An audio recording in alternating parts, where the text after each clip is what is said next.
shoving, slapping, and whipping somebody with a cord. It's a control factor. He says you're smart. Well, you're not smart enough to understand you can't do this. Welcome to Bench Report Court Cam. ASM, both are people of the state of Michigan versus Paul Lightbody. No, this is on behalf of the people. Good morning, Your Honor. Attorney Corey Westmoreland, appearing on behalf of Mr. Lightbody. Mr. Lightbody, please state your full name. Paul Lightbody. All right, Mr. Lightbody, you're here on these matters. For probation violation hearings, both cases are domestic violence, so each case carries up to possibly a 90-day penalty if you're found guilty of a violation. And you certainly have a right to have a full violation hearing with Mr. Westmoreland representing you. And at that hearing, the burden of proof would be on the prosecution to prove by the preponderance of the evidence, which means the greater weight of the evidence would have to convince the court that you're in violation of your probation in the manner being claimed. So if you have a hearing and you're found guilty, or if you waive that hearing to plead guilty, that's when the penalties come into place. So you understand that? Yes, ma'am. All right, let's see. The violations are pretty much the same in both matters. And this dates back to November 8th, 2024, when it was alleged that you had failed to pay fines and costs, failed to complete the HEAL program, failed to abide by the no contact order per an incident report, picked up a new offense in Southfield on November 7th, a domestic violence third offense and unlawful imprisonment, as well as failed to verify that you're in mental health treatment. So those are the allegations. So, Mr. Westmoreland. Yes, Your Honor. After speaking with Mr. Lightbody and explaining to him his right to have a contested hearing, we are prepared to waive that right and enter a guilty plea to the allegations. So is that right, sir? Yes, ma'am. Anybody force you, threaten you? No, ma'am. Promise you anything? No, ma'am. And you're waiving your right to the hearing freely, voluntarily, after talking with your lawyer? Yes, ma'am. All right, so all of those allegations that I just read to you, which were failed to pay your fines and costs, failed to complete the HEAL program, failed to abide by no contact order, picked up new case in Southfield on November 7th, the domestic violence third offense and the unlawful imprisonment, and failed to verify mental health treatment. That's all true. Yes, ma'am. All right, then we'll accept that as a factual basis for the plea to the violation, and I will accept it, finding that it is freely, understandably, voluntarily, accurately, and knowingly made. Okay, so what can you say? What do you want to say, Mr. Wilson? Your Honor, my client is extremely apologetic.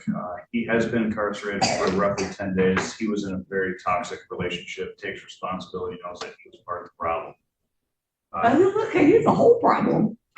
Well, because you don't have to stay in a relationship. You can leave. Unfortunately, they do have minor. You don't have to be in the relationship though, sure, and have children. You know, after speaking with Mr. Lightbody, he was working at an electronics company called Actia, where he was putting together computers.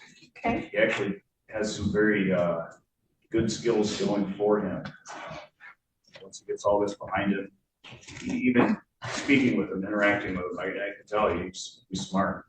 He's just made some terrible, terrible decisions. And once he gets all this behind him, I truly hope that he gets on a straight, narrow path.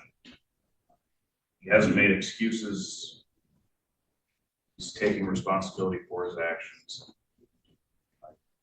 Like I indicated, he does have a long road ahead of him, but hopefully he has had some good time to think about where his actions are leading at this point. People wish to be heard on this. No, Your Honor. Mr. Lightbody, anything you wish to say? No, ma'am.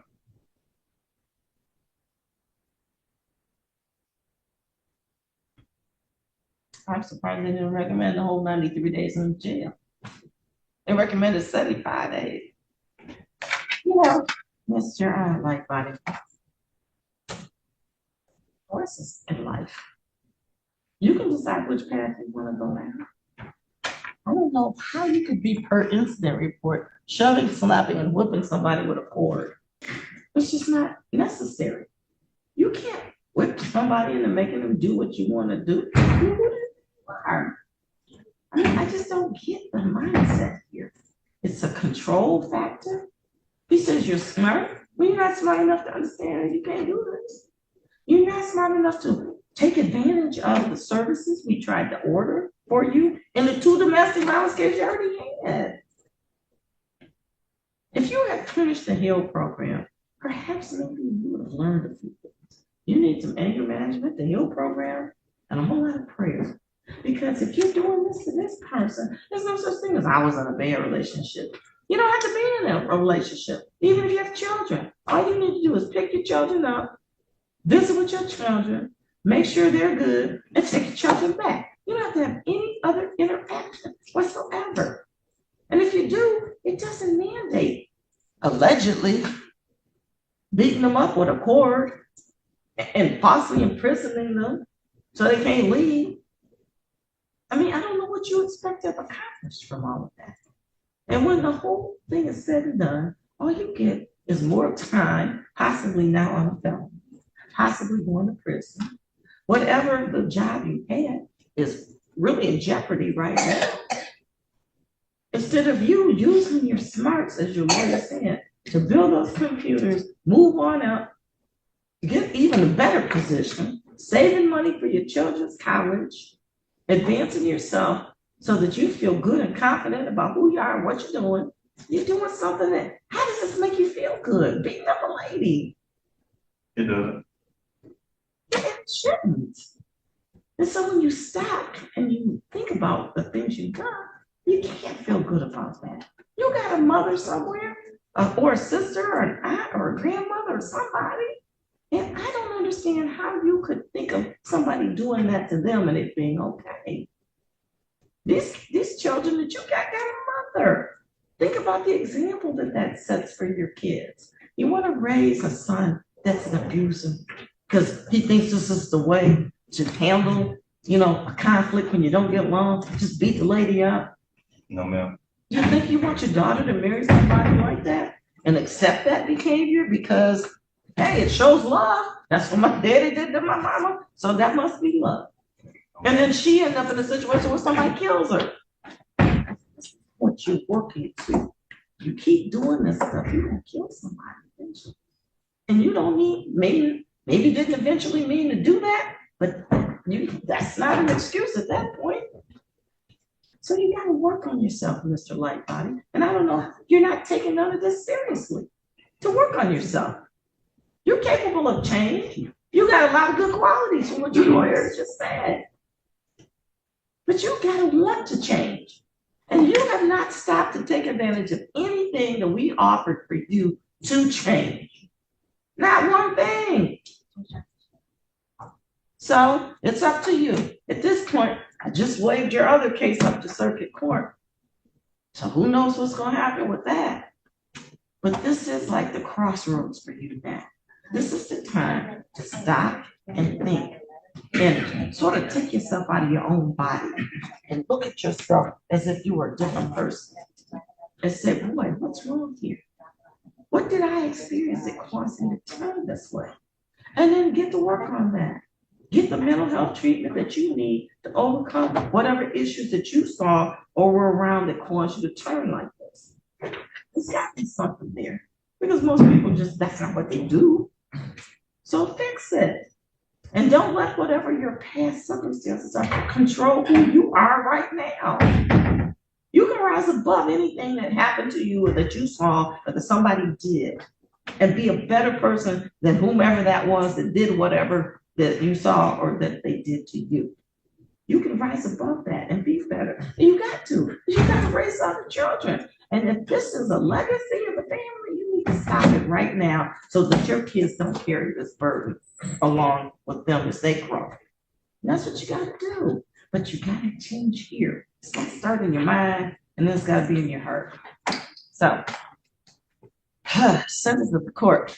I think this deserves a whole 93, so that's what I'm giving you. 93 days credit for 9. We're going to terminate this probation. But you will have to pay at some point the $100 of violation costs.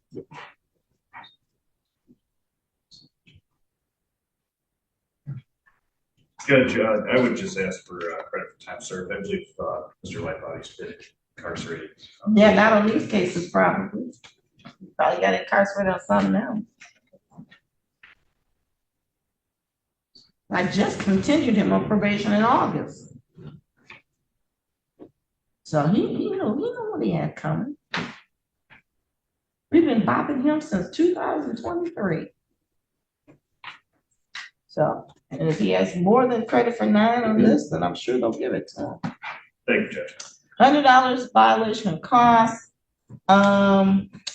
Let's see. One case he owes $1,534, and the other case he owes $735. And they didn't tell me which one is which. So I'm assuming the 735 is probably on second case here.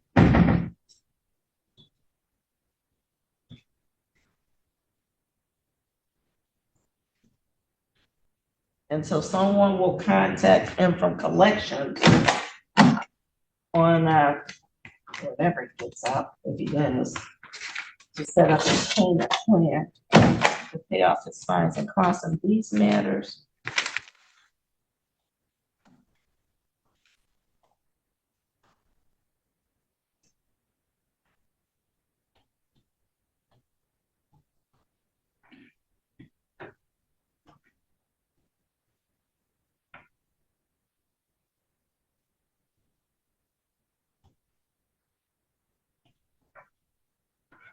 Right, so that's going to conclude these matters. So again, the sentence is 93 days of credit for 9, $1,534 on the one with $100 violation cost, and $735 on the other with $100 violation cost.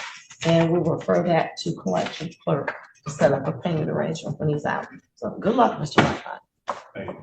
Thanks Thank you, for Judge. watching. Have a Stick around longer and click the highlighted videos to your right. See you there.